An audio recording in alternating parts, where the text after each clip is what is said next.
यह कहानी ढोलकपुर नाम के एक छोटे से गांव की है, जहां पायस नाम का एक गरीब किसान रहता था। पायस के परिवार में उसके अलावा उसकी पत्नी महिमा और एक बेटा लालू था, जिनके साथ वह बहुत खुशी खुशी रहता था। पारस की आंखों में हमेशा एक सपना था कि वह अपने परिवार को बेहतर जीवन दे सके, और वह अपनी जमीन पर बहुत मेहनत करता था। लेकिन पिछले कुछ समय से उसकी जमीन पहले जैसी उपजाऊ नहीं रही थी, और उसकी मेहनत भी अब उतना फल नहीं दे रही थी। एक दिन इसी चिंता में वह अपने खेतों के पास बैठा था, माथे पर शिकन और दिल में अनगिनत सवालों के साथ। उसकी आंखों में चिंता की गहरी छाया थी। दिन प्रतिदिन मेरी इस जमीन से उगने वाली फसल कम होती जा रही है, और अब तो ऐसा लगने लगा है कि इस पर जो भरोसा था वह भी टूटता जा रहा। यह बहुत ही निराशाजनक है, क्योंकि मैंने अपनी सारी उम्मीदें और मेहनत इसी में लगा दी थी। अब सोचता हूँ कि शायद मुझे कोई दूसरी जमीन लेकर काम करना होगा, या फिर कोई और तरीका खोजना होगा जिससे मेरी आजीविका चल सके। इस बारे में सोचते सोचते पारस ने खुद को संभालते हुए धीरे धीरे खेत से अपने घर की तरफ कदम बढ़ाए। उसके मन में हलचल थी और कदम भारी हो गए थे। उसके चेहरे पर चिंता और निराशा की गहरी लकीरें थी। महिमा, जरा यहाँ आना तो। मुझे तुमसे एक जरूरी बात करनी है। दिल में बहुत उथल पुथल है, कुछ समझ में नहीं आ रहा। जितना मैंने सोचा था अब उतना भी सब ठीक नहीं लगता। मन में कई सवाल हैं, और लगता है तुमसे कुछ सलाह लेकर ही दिल को शांति मिलेगी। क्या आपने मुझे बुलाया था? हाँ महिमा, मुझे तुमसे एक जरूरी विषय पर बात करनी है और तुम्हारी राय जाननी है। दिल में बहुत बवाल चल रहा है, और मैं खुद भी कंफ्यूज हूँ कि क्या सही है और क्या गलत। काफी सोचने के बाद मुझे लगता है कि तुमसे कुछ मदद मिल सकती है। तुम्हारी नज़र से चीजें कुछ अलग दिख सकती है, इसलिए मैं चाहता हूँ कि तुम अपनी राय दो। शायद तुम्हारे शब्दों में ही कोई रास्ता। हाँ बोलिए, क्या बात है? महिमा, तुम तो जानती हो कि हमारी जमीन अब पहले की तरह इतनी उपजाऊ नहीं रही है। बहुत कोशिश की, लेकिन अब वह पहले जैसी नहीं रह। और अगर मैं ज्यादा खाद वगैरह डालने की कोशिश करूंगा तो डर है कि कहीं मिट्टी और खराब न हो जा। यही सोचते सोचते मन बहुत उलझा हुआ। इसलिए अब मैं सोच रहा हूं कि कुछ समय के लिए उस जमीन पर खेती करना छोड़ दूं। थोड़ी थोड़ी खाद डालता रहूंगा, ताकि धीरे धीरे वह फिर से उपजाऊ हो जा। फिर कुछ सालों बाद जब वह तैयार हो, तब उसमें फिर से खेती शुरू करूं। हाँ, यह ठीक रहेगा। इससे आपकी जमीन भी सही रहेगी और उसमें उगने वाली फसल भी शानदार होगी। हाँ महिमा, पर तब तक मैं क्या करूं? मेरे पास तो दूसरी कोई जमीन नहीं है, और तुम जानती हो कि घर का खर्च चलाना भी आसान नहीं है। लालू की पढ़ाई के लिए भी पैसे चाहिए, और इस हालत में जब खेती पर भी रोक लगानी पड़ी है तो मेरे लिए बहुत मुश्किल हो रहा है। दिल बहुत घबराया हुआ है। आप एक काम क्यों नहीं करते? एक बार जाकर गांव के मुखिया चाचा से मिल लीजिए। वो बहुत अच्छे और नेक दिल इंसान हैं। मुझे पूरा यकीन है कि वो आपकी जरूर मदद करेंगे। हाँ महिमा, यह ठीक रहेगा। अगर चाचा कुछ नया काम करने को भी कहेंगे तो मुझे यकीन है कि वो उसमें भी मेरी मदद करेंगे। उनका साथ हमेशा मिल जाता है, और इससे थोड़ा दिल को आराम मिला। ठीक है महिमा, तो मैं कल सुबह सुबह ही चाचा से मिलने उनके घर चला जाऊंगा। अब कुछ उम्मीद जगी है, शायद यही सबसे अच्छा रास्ता। तुम्हारा साथ और समझ बहुत मददगार रहा है, शुक्रिया। अगली सुबह सूरज की पहली किरण के साथ पारस अपने मन में हलचल और उम्मीद की कुछ झलक लिए मुखिया से मिलने के लिए चल पड़ा। उसके कदम भारी थे, जैसे हर कदम पर एक नई चिंता का बोझ महसूस हो रहा हो। वह जानता था कि इस बार उसे मुखिया से कोई मदद मिल सकती है, लेकिन उसकी आंखों में डर भी था। क्या वह मुझे सुन पाएगा? वह खुद से बुदबुदाता है, और उसकी धड़कन तेज हो जाती है। उसकी उम्मीद और डर दोनों के बीच एक संघर्ष था। मुखिया के घर के पास पहुंचते ही वह कुछ पल खड़ा रहता है। उसके मन में कई विचार आ रहे थे, लेकिन फिर उसने धीरे से मुखिया को आवाज लगाई। उसकी आवाज में घबराहट और सम्मान दोनों थे। क्या आप घर पर हो? पारस की आवाज सुनते ही मुखिया का चेहरा एक पल के लिए चौंका हुआ सा दिखा, लेकिन फिर उसकी आंखों में एक दयालुता की झलक आ गई। मुखिया के कदम धीरे धीरे पारस की ओर बढ़े। अरे पारस बेटा, आओ ना।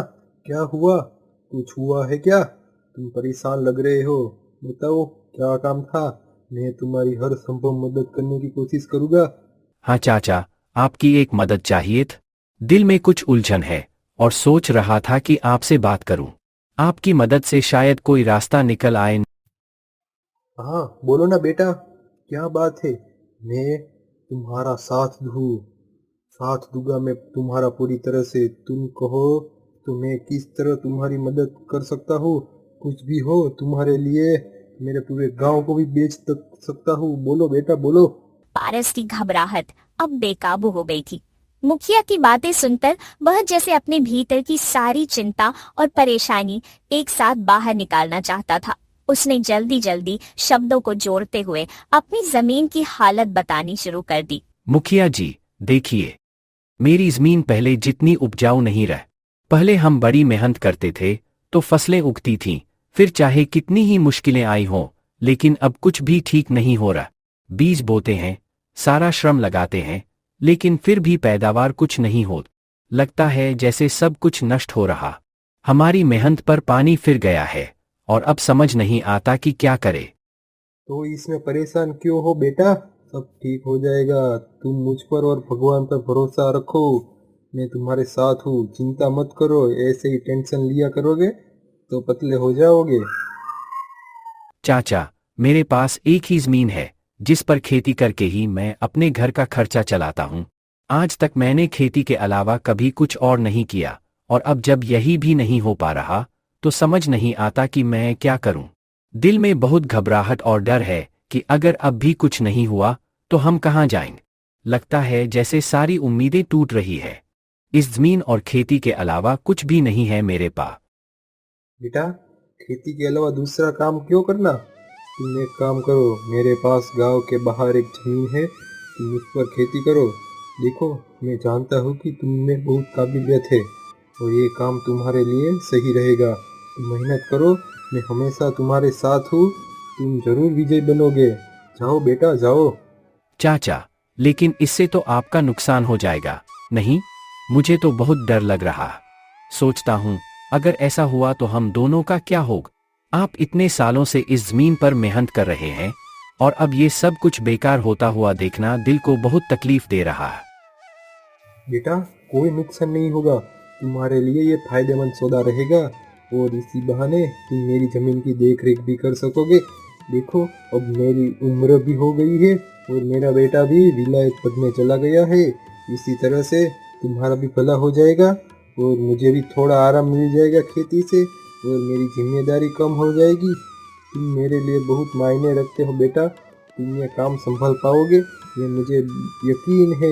मुझे तुम पर पूरा भरोसा है। चाचा, अगर ऐसी बात है तो मैं कल से ही उस खेत पर काम करने चला जाऊंगा। पारस ने मुखिया से कुछ राहत की उम्मीद जताई थी और जैसे ही मुखिया ने उसे विश्वास दिलाया, उसकी घबराहट थोड़ी कम हुई। धन्यवाद मुखिया जी, पारस ने मन से आभार व्यक्त किया, लेकिन उसकी आवाज में अभी भी चिंता और असमर्थता की लकीरें थी। वह जल्दी से वहां से चल पड़ा, जैसे उसे जल्दी से घर पहुंचकर महिमा को यह सब बताना जरूरी हो। घर की ओर चलते वक्त उसके मन में मिश्रित भावनाएं थीं। एक और राहत थी क्योंकि मुखिया ने मदद का आश्वासन दिया था, लेकिन दूसरी ओर उसका दिल अभी भी बेचैन था। उसे चिंता थी कि क्या यह मदद वाकई प्रभावी होगी, क्या यह उसके परिवार को सचमुच उबार पाएगी। महिमा को सारी बात बता देता है। यह तो बहुत अच्छा है, यानी आपकी सारी चिंता ही खत्म हो गई। हाँ महिमा, अब मैं चाचा के खेत पर बहुत मेहनत करूंगा और पूरी कोशिश करूंगा कि 1-2 और खेत खरीद लूं। दिल में ये ख्याल है कि भविष्य में ऐसी कोई समस्या आए तो कम से कम हमारे पास कुछ और जमीन हो, ताकि हम तैयार रहे।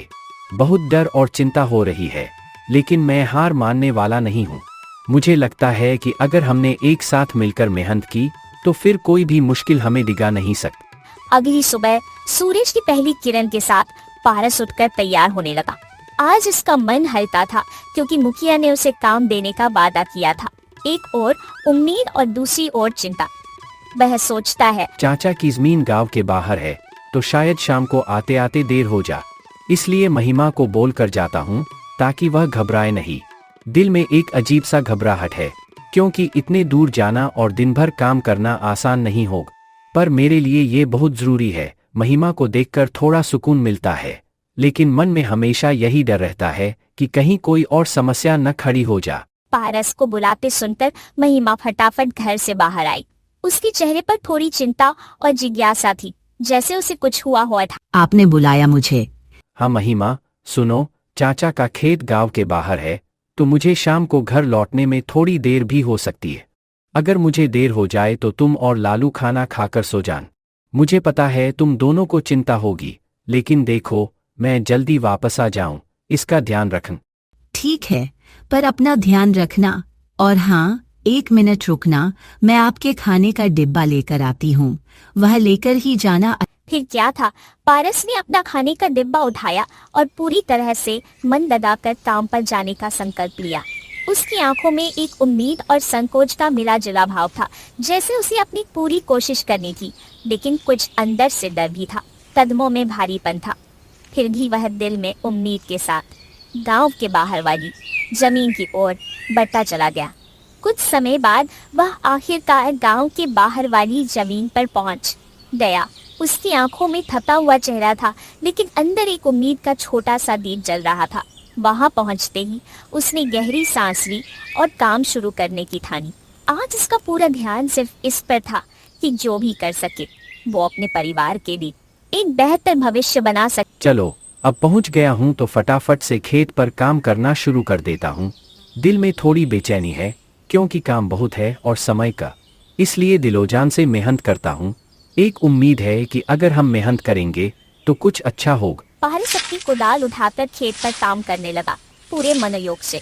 उसकी आंखों में एक दृढ़ संकल्प था, जैसे वह हर हाल में अपने परिवार के लिए कुछ करना चाहता था।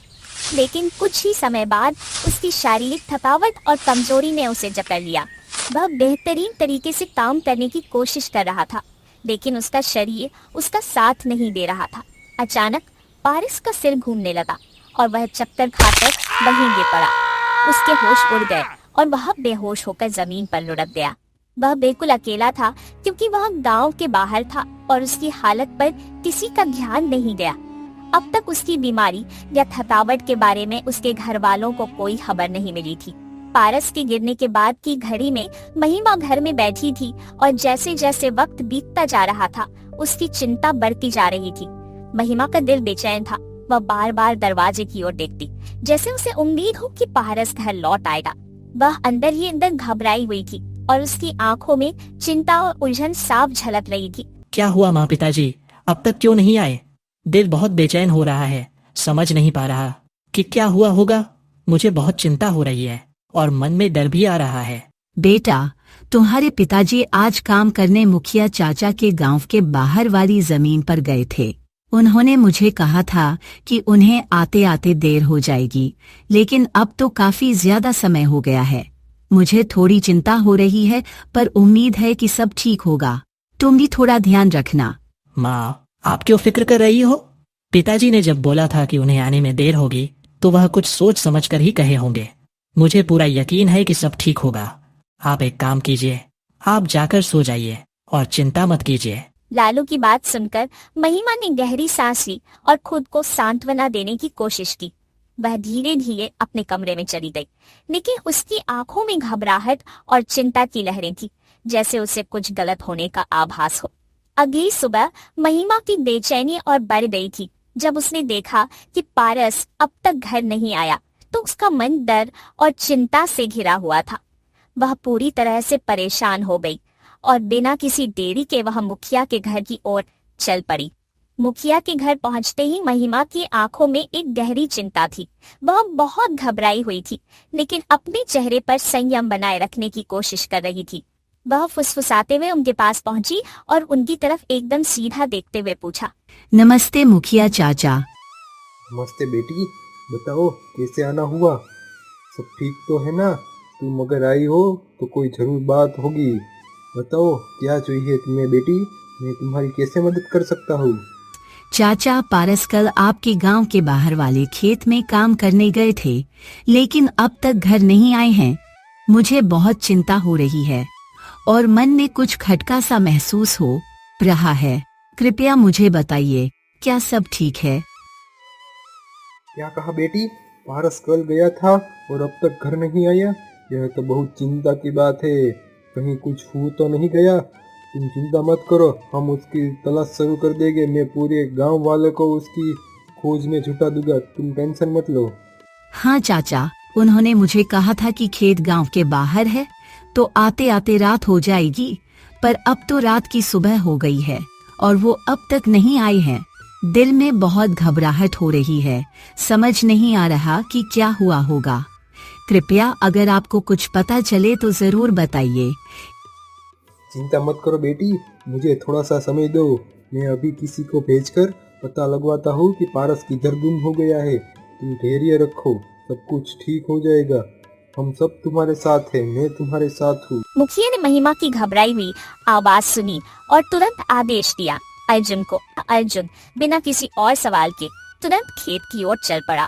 कुछ समय बाद अर्जुन खेत पर पहुंचा। जैसे ही उसने वहां का दृश्य देखा, उसकी धड़कनें तेज हो गईं। पारस खेत में लुका हुआ पड़ा था, जैसे वह बेहोश था, और वहां का दृश्य देखकर वह परेशान हो जाता है।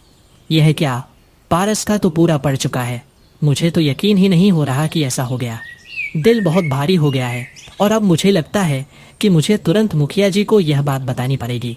डर और चिंता के बीच मन कुछ नहीं समझ पा रहा, लेकिन जो भी करना होगा जल्दी से करना पड़ेगा। अर्जुन की धड़कनें इतनी तेज हो गई थी कि वह दौड़ते हुए भी अपनी घबराहट को छुपा नहीं पा रहा था। उसके कदम जमीन पर भारी हो रहे थे और हर पल की उम्मीद उसे और अधिक बेचैन कर रही थी। जैसे ही अर्जुन मुखिया के घर पहुंचा, उसकी सांसें उखड़ी हुई थी और चेहरे पर डर और चिंता का गहरा आलम था। मुखिया ने अर्जुन को आते देखा और बिना एक पल गंवाए उसकी ओर बढ़ते हुए उसकी घबराहट को महसूस किया।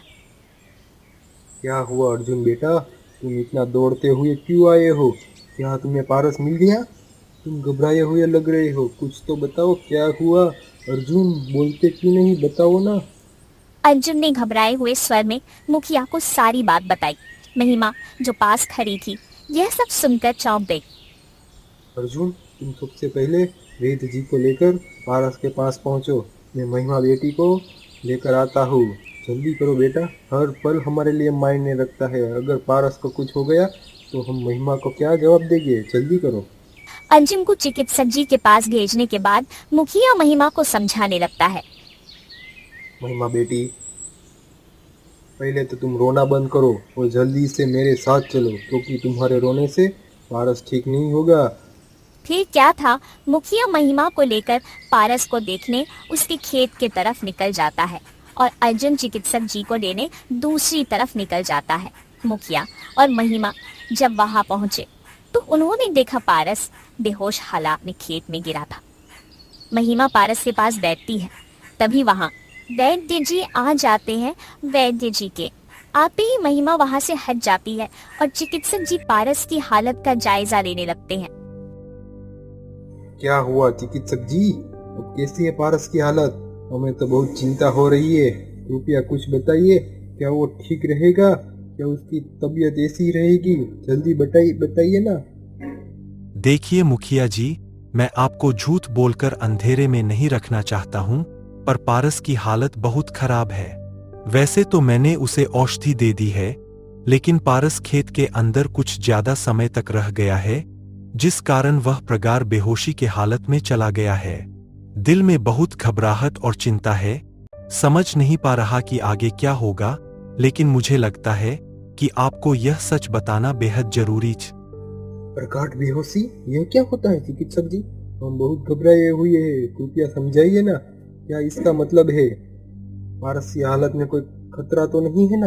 हमें डर लग रहा है, आप बताइए ना। प्रगाढ़ बेहोशी के हालत में व्यक्ति जीवित तो होता है, परंतु उसके बदन के हिस्से में हलचल नहीं होती है। अब यह भी नहीं कह सकते कि वह कब होश में आएगा। कितनी मुश्किलें सामने है, यह समझ पाना बहुत कठिन है। बस यही दुआ है कि पारस जल्द ठीक हो और हम सब इस कठिन समय से बाहर निकल सके। अरे वैद्य जी, तो अब हम क्या करें? हम बहुत परेशान हैं, समझ नहीं पा रहे क्या करना चाहिए। आप ही हमें कुछ सलाह दे सकते हैं। देखिए मुखिया जी, अभी के लिए मैं कुछ दवाइयां दे रहा हूं और उन्हें समय समय पर पानी में मिलाकर देना है। बाकी सब ऊपर वाले के भरोसे है। वैद्य पारस की हालत का जायजा लेकर और दवा देकर वहां से चले गए। फिर कुछ गांव वाले पारस को लाकर उसको उसके घर के बिस्तर पर लेटा दे। देखो महिमा बेटी, तुम बिल्कुल चिंता मत करना, तुम पारस की अच्छे से देखभाल करना। देखना वह बहुत जल्दी ठीक हो जाएगा। अगर तुम्हें किसी चीज़ की भी ज़रूरत हो तो मुझे ज़रूर बता देना।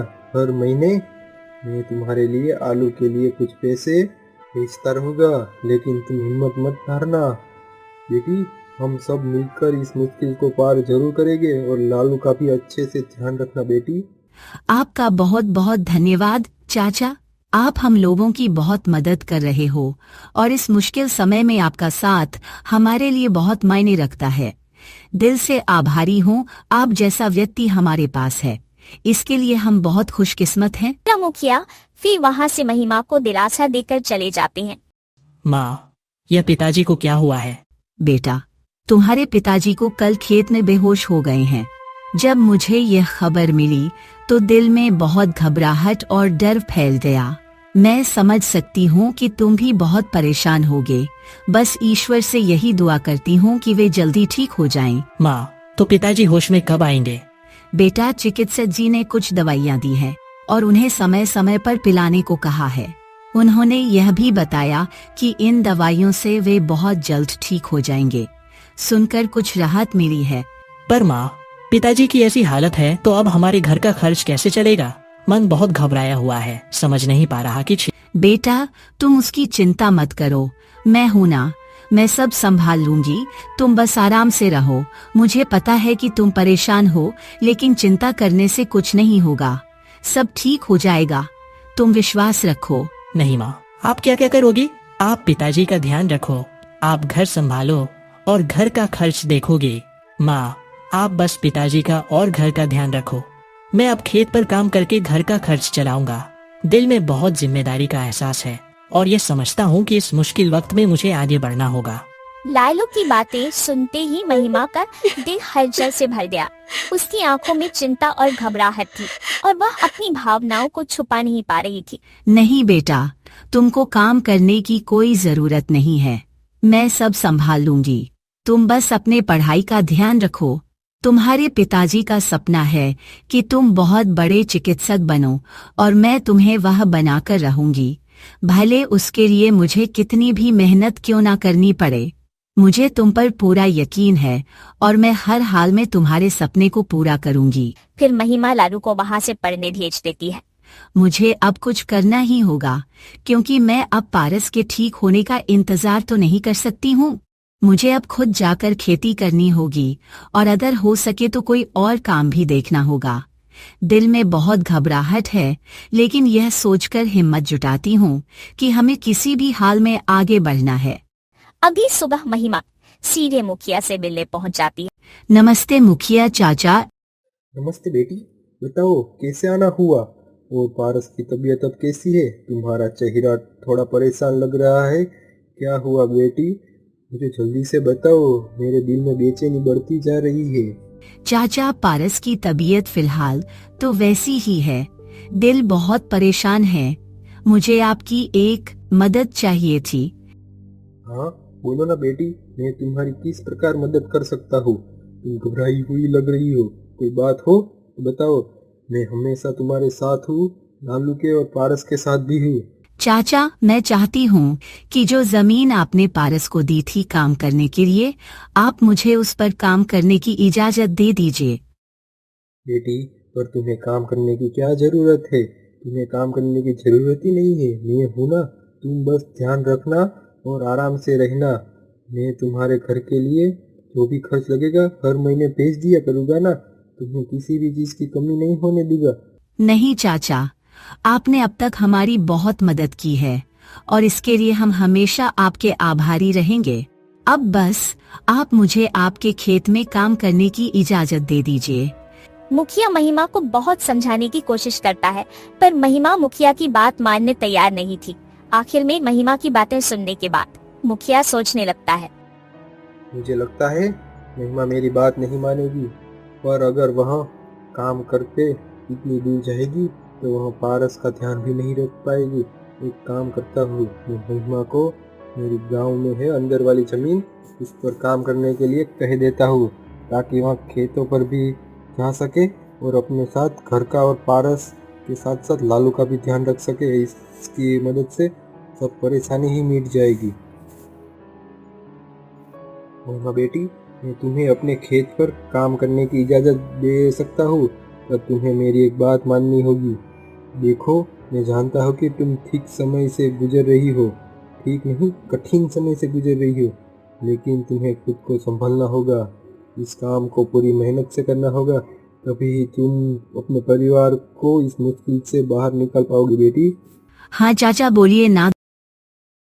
बेटी, तुम्हें मेरे गांव के बाहर वाले खेत पे काम करने की कोई ज़रूरत नहीं है। मेरे पास बहुत सारे खेत पड़े हुए हैं गांव में। मेरे पास तुम्हारे नज़दीक के घर का एक खेत भी है। तुम वहां काम करने जा सकती हो, ताकि तुम अपने और घर का और पारस का दोनों का ख्याल रख सकती हो और लालू की पढ़ाई में भी मदद कर सकती हो। देखो, मैं जानता हूँ कि तुम बहुत कड़ी मेहनत करती हो और इस तरह से तुम दोनों जगह ध्यान रख सकोगी। तुम चिंता मत करो, मैं हमेशा तुम्हारे साथ हूँ और पारस के साथ भी। चाचा, यह तो और भी अच्छा रहेगा। इससे मेरी बहुत मदद हो जाएगी। दिल से शुक्रगुजार हूँ कि आपने मेरी बात को सुना। मुझे यकीन है कि इस मदद से मैं अपने परिवार की स्थिति सुधार सकती हूँ। बेटी, एक छोटी सी समस्या है। उसका खेत बाहर वाले खेत से थोड़ा सा छोटा है, तुम्हें एडजस्ट कर लेना होगा, वरना बड़ा खेत चाहिए होगा तो तुम्हें बहुत ज़्यादा दूर जाना पड़ेगा। इसीलिए इस छोटे से खेत में ही खेती करके काम चलाओ। हाँ तो कोई बात नहीं है चाचा, और खेत मेरे घर से नजदीक है, या ही तो बहुत बड़ी बात है। मुझे लगता है कि अब मैं खेत में काम करने के साथ साथ दूसरे घरों का काम भी शुरू कर दूंगी, ताकि उन पैसों से मैं लालू की पढ़ाई का खर्च निकाल सकूं। दिल में बहुत उम्मीद और संकल्प है कि कोई भी मुश्किल हो, मैं इसे पार कर लूंगी और अपने परिवार के लिए अच्छा भविष्य बना पाऊंगी। अरे बेटी, पर तुम्हें इतना काम करने की क्या ज़रूरत है? मैं राशन का और घर का खर्च तो मैं दे रहा हूँ, फिर भी तुम इतना ज़्यादा क्यों परेशान हो रही हो? चाचा, मुझे काम करना ही होगा, क्योंकि पारस का सपना था कि लालू पढ़ लिख कर बड़ा आदमी बने। अगर मैं मेहनत नहीं करूंगी तो उसका सपना अधूरा रह जाएगा।